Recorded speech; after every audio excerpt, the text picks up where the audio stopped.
ঘুম থেকে উঠে শত ব্যস্ততার মধ্যে আমাদের জীবন।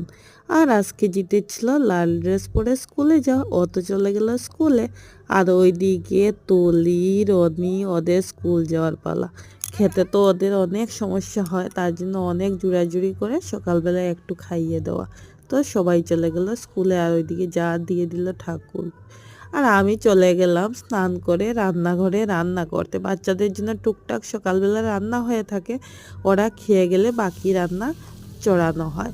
আর ওইদিকে আমি আজকে বানাবো শসা দিয়ে আলু দিয়ে মাছ দিয়ে ওলকপি তরকারি, শাক, আর আছে লাল ডাঁটার তরকারি। ওইগুলি সব করে নেব, যেহেতু ডাল আরও তরকারি সকালে আছে, বাচ্চারা যেহেতু খেয়ে গিয়েছে। তো আজকে আমার এই ছোট্ট মিনি ব্লগটি আপনাদের কেমন লাগলো অবশ্যই কমেন্ট করে জানাবেন। ভালো থাকবেন, সুস্থ থাকবেন।